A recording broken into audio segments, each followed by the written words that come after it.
Chief Forum. Tonight we're speaking with the two major party presidential nominees to find out where they stand on the critical issues. So now, please welcome the Republican nominee for president, Donald Trump.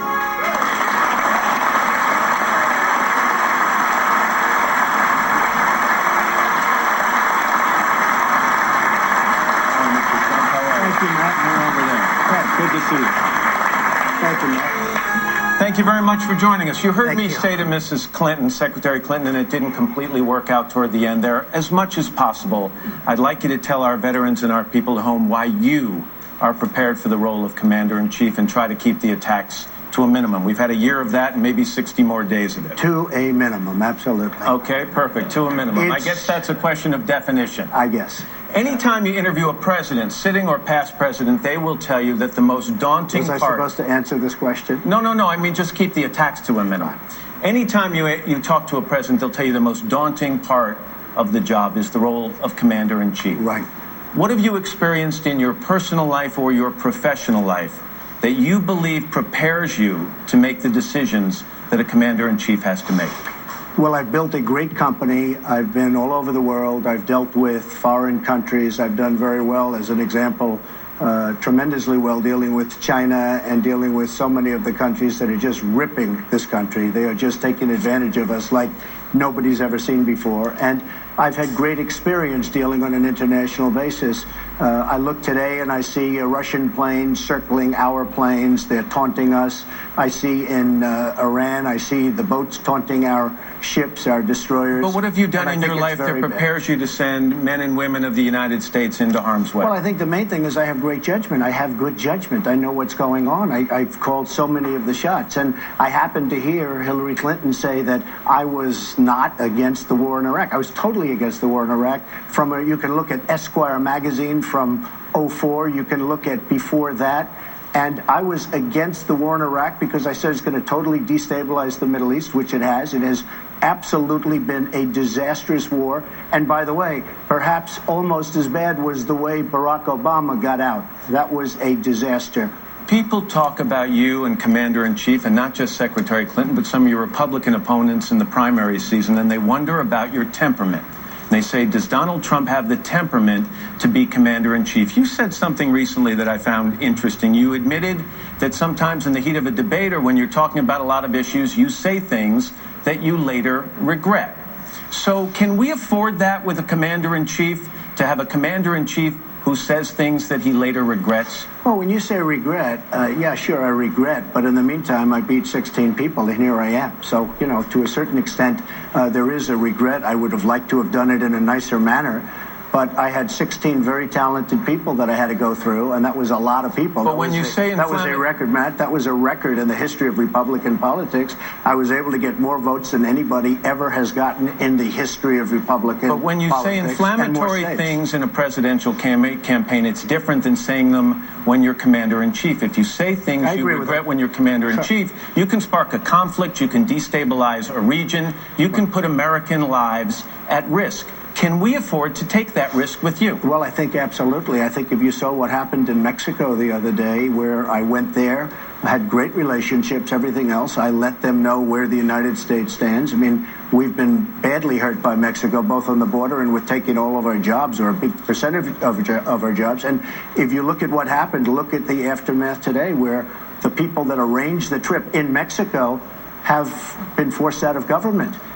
That's how well we did. Back in August. And that's how well we're going to have to do, Matt. Back in August, when you admitted that you regret some of the things you said, you also said this: I can promise you this, I will always tell you the truth. It's true. So let me read some of the things you said. I know more about ISIS than the generals do. Believe me. Was that the truth? Well, the generals under Barack Obama and Hillary Clinton have not been successful. Do you know more about ISIS than they do? I think under the leadership of Barack Obama and Hillary Clinton, the generals have been reduced to rubble. They have been reduced to a point where it's embarrassing for our country. You have a force of 30,000 or so people. Nobody really knows, but probably 30,000 people. And I can just see the great, as an example, General George Patton spinning in his grave as ISIS we can't beat. Yeah, you said if we had MacArthur today, or if we had Patton today, we would not have ISIS. That the rise of these military commanders that we have today, they come up the chain of command, and by the time they get to the top, they're too politically correct. And we know that's not a compliment coming from you. Have you lost faith in the military commanders? I have great faith in the military. I have great faith in certain of the commanders, certainly, but I have no faith in Hillary Clinton or the leadership. You look at what's happened, and, you know, when she comes in and starts saying, oh, I would have done this, I would have been... She's been there for 30 years. I mean, we need change, Matt. We have to have it, and we have to have it fast. Let's go to Hallie Jackson in our crowd. Hallie. I'm with Philip Clay, who was a public affairs officer in the Marine Corps. He spent a year in Anbar province in Iraq. He left the military with the rank of captain, service that inspired him to write a book. He's a Democrat, and he has this question for you, Mr. Trump. Mr. Trump, over the past 15 years, a lot of U.S. troops have bled and died, securing towns and provinces from Iraq to Afghanistan, only to have insurgent groups like ISIS spring back the moment we leave. Now, you've claimed to have a secret plan to defeat ISIS. But you're hardly the first politician to promise a quick victory and a speedy homecoming. So, assuming we do defeat ISIS, what next? What is your plan for the region to ensure that a group like them doesn't just come back? Joe, I mean, part of the problem that we've had is we go in, we defeat somebody, and then we don't know what we're doing after that. I mean, we lose it. Like, as an example, you look at Iraq, what happened, how badly that was handled. And then when President Obama took over, likewise, it was a disaster. It was actually somewhat stable. I don't think could ever be very stable. It's a war we should have never gone into in the first place. But he came in, he said, when we go out, and he took everybody out.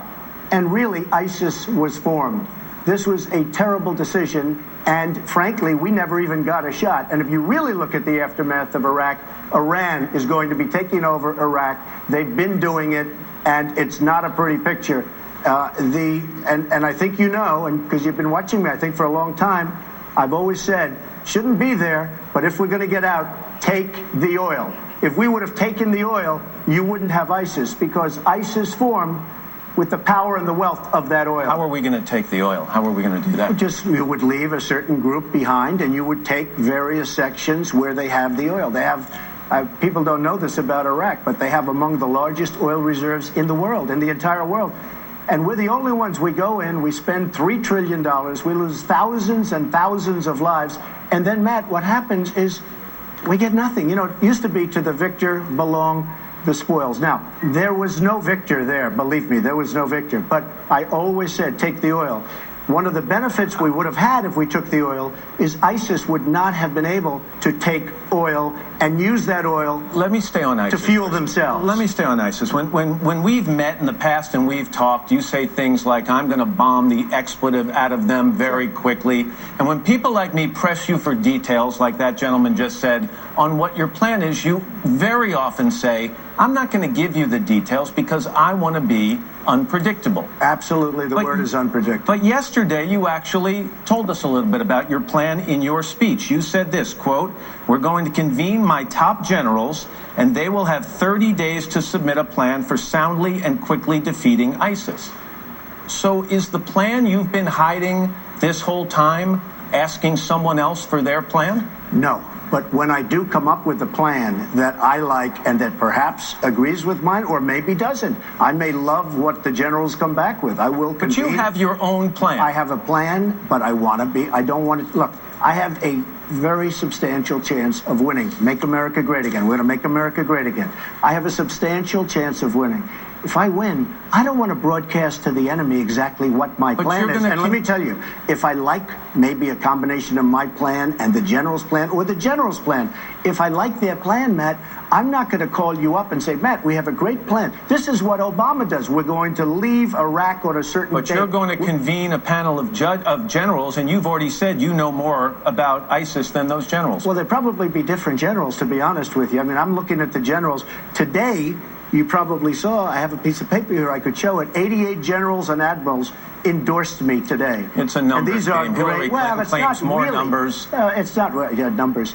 People that have been losing for us for a long period of time. I mean, the fact is, we have had the worst, and you could even say the dumbest foreign policy. Our results are so bad. we would have been better off had we never, ever spent $2 in that part of the world. You recently received 2 intelligence briefings. Yes, I did. Did anything in that briefing, without going into specifics, shock or alarm you? Yes. Did you learn new things? First of all, I had briefing? Great respect for the people that gave us the briefings. They were terrific people. They were experts on Iraq and Iran and different parts of and Russia. But yes, there was one thing that shocked me, and it just seems to me that what they said, President Obama and Hillary Clinton and John Kerry, who is another total disaster, did exactly the opposite. Did you learn anything in that briefing, again, not going into specifics, that makes you reconsider some of the things you say you can accomplish, like defeating ISIS quickly? No, I didn't learn anything from that standpoint. What I did learn is that our leadership, Barack Obama, did not follow what our experts and our truly, when they call it intelligence, it's there for a reason, what our experts said to do. And I was very, very surprised in almost every instance. And I could tell, I had pretty good with the body language, I could tell they were not happy. Our leaders did not follow what they were recommending. Hallie? I'm with former Army Captain Sue Fulton, who was a member of the first West Point class to include women.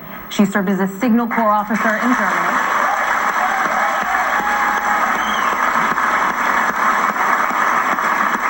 She's a Democrat, and she has this question for you, Mr. Trump.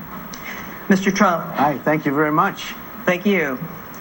Do you believe that an undocumented person who wants to serve in the U.S. Armed Forces deserves to stay in this country legally? I think that when you serve in the armed forces, that's a very special situation, and I could see myself working that out, absolutely.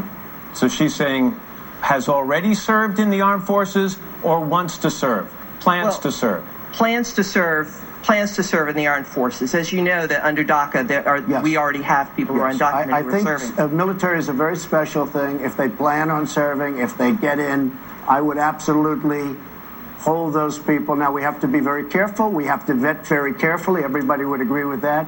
But the answer is it would be a very special circumstance. Yes. Thank you. Thank you very much for your question. Hallie, you have another one? I do. Alex Rudkowski was an Army staff sergeant assigned to special operations. He was stationed at Fort Bragg and was deployed to Afghanistan and to other places across the Middle East. He has not decided who he will vote for yet in November. And you have a question for Mr. Trump. I do. Mr. Trump, as you know, tensions between the United States and Russia have been at the highest levels since the Cold War. In your first 120 days of presidency, how would you de-escalate the tensions? And more importantly, what steps would you take to bring Mr. Putin and the Russian government back to the negotiating table?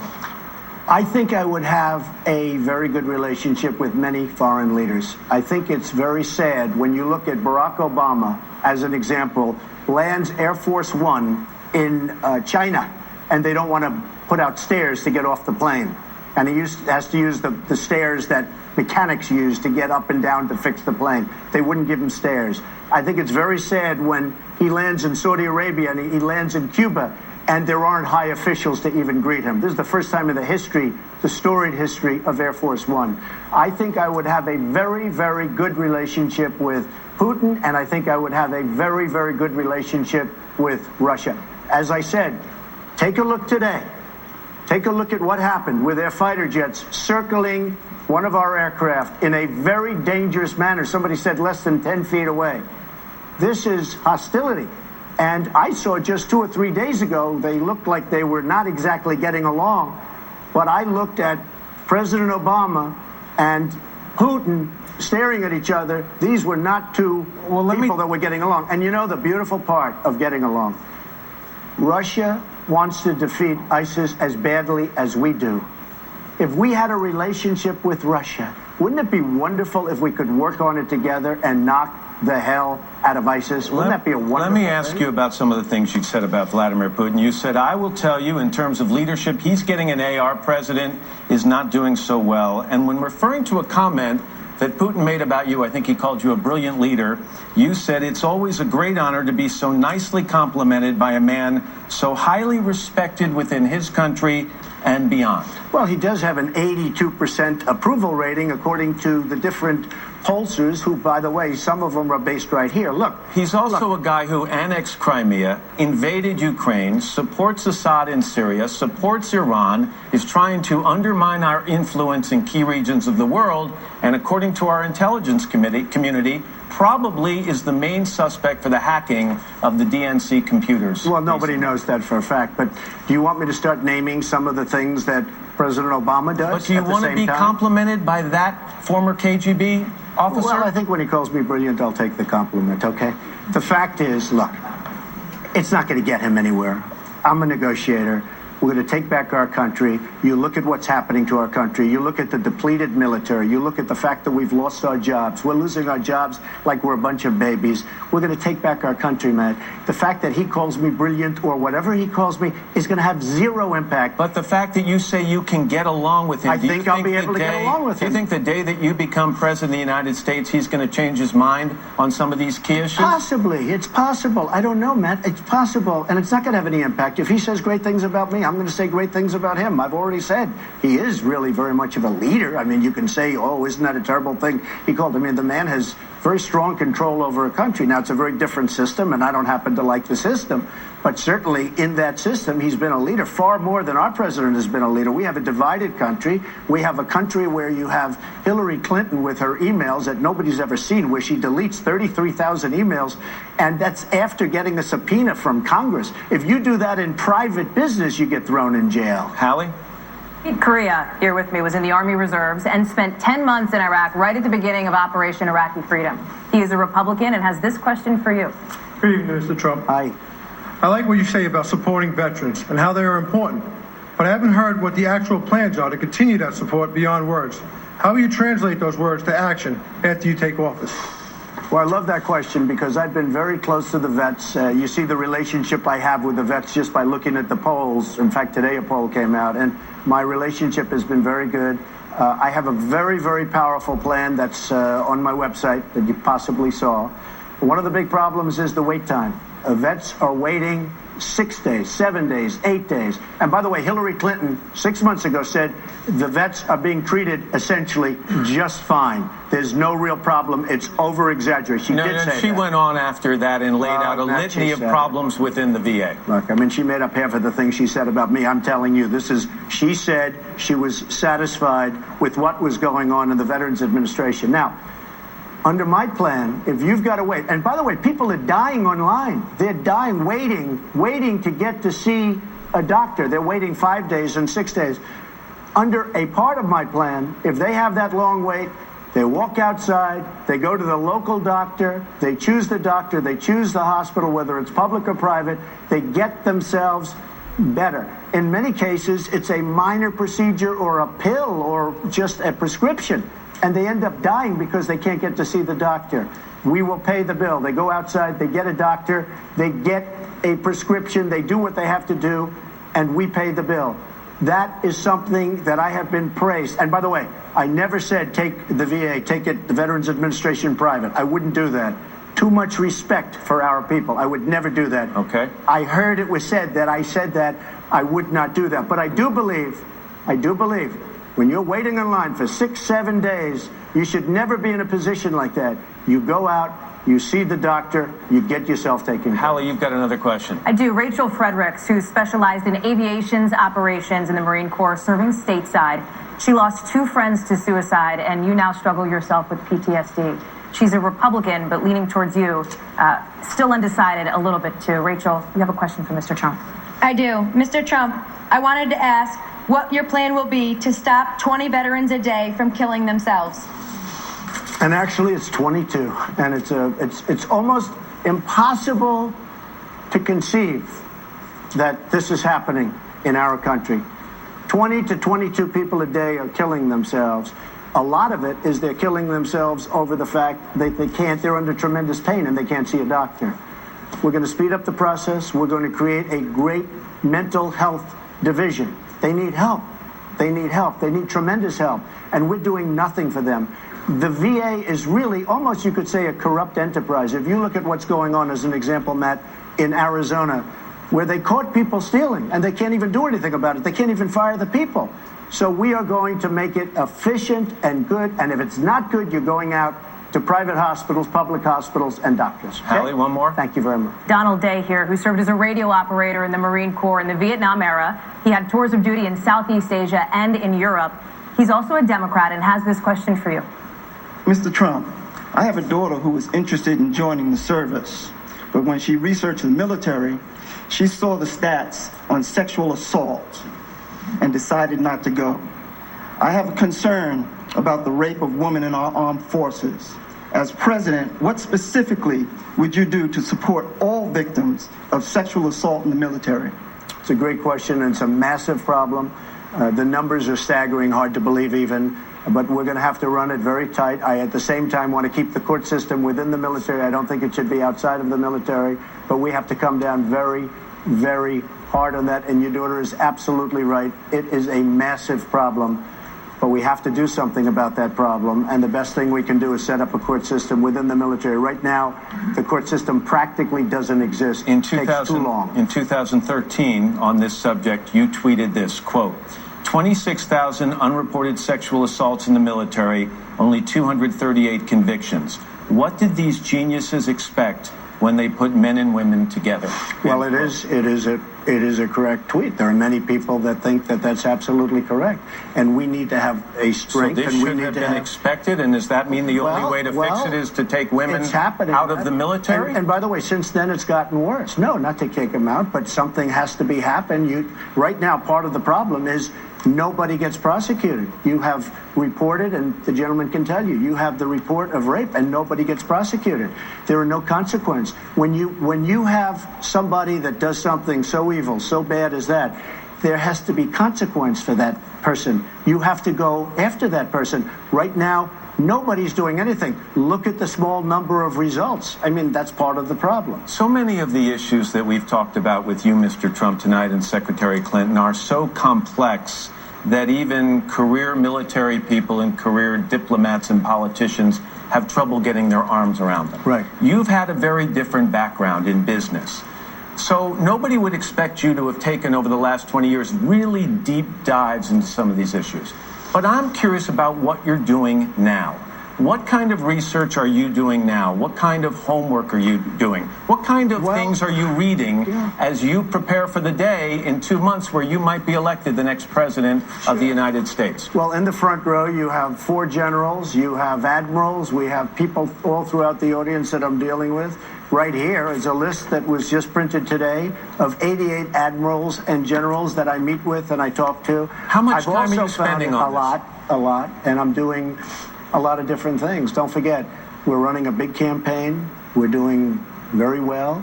I'm also, and I'm very much giving it to my children and my executives to run. I'm also partially running a business. I'm campaigning. I'm running a business. I'm got a lot of hats right now. But we're doing very well. But in the meantime, I am studying, and I'm meeting constantly. You see General Flynn, and you see some of the folks that we have, and they're scattered throughout the audience. So we have admirals, we have generals, we have colonels, we have a lot of people that I respect. And I think I've learned a lot, but I think also, I really feel I have a common sense on the various issues that you're talking about. But you said in a speech today, you said, history shows that when America is not prepared is when the danger is the greatest. And we're not prepared. Will you be prepared on day one, if you're elected president of the United States, to tackle these complex national security 100%. issues? Hey, Matt, again, she made a mistake on Libya. She made a terrible mistake on Libya. And the next thing, not only did she make the mistake, but then they complicated the mistake by having no management once they bombed you-know-what out of Gaddafi. She made a terrible mistake on Libya, and part of it was the management after effect. I think that we have great management talents, great management skills, and I have to totally prepared. But remember this, I've found this subject and these subjects of interest all of my life, Matt. This hasn't been over the last 14 months. I've found these subjects of tremendous interest. That's why they were asking me about Iraq 14 years ago. They were asking me these questions. They don't ask business people. Let me end in kind of the same place I started. Have you given much thought, Mr. Trump, if you're elected president and commander-in-chief, to that moment where you're going to have to make that first decision that puts American men and women in harm's way? I think it's the most difficult decision you can possibly ever make. You're talking about death, and we're talking death to not just our side. We're talking death all over. I would be very, very cautious. I think I'd be a lot slower. She has a happy trigger. You look, she votes for the war. But she goes have you thought into about Libya. Personally the emotional burden of that moment? I think it's a tremendous burden. I think there is no greater burden than anybody could have. I've been preparing this for a long time. And, you know, my theme is make America great again. We're going to make America great again. But, Matt, we've also got to make America strong again. And right now we are not strong. Believe me, we have a depleted military. We're the greatest people in the world in our military, but it is very sadly depleted. The Republican nominee for President of the United States, Donald Trump. Thank you, Matt. Thank you, Mr. Trump. We're going to be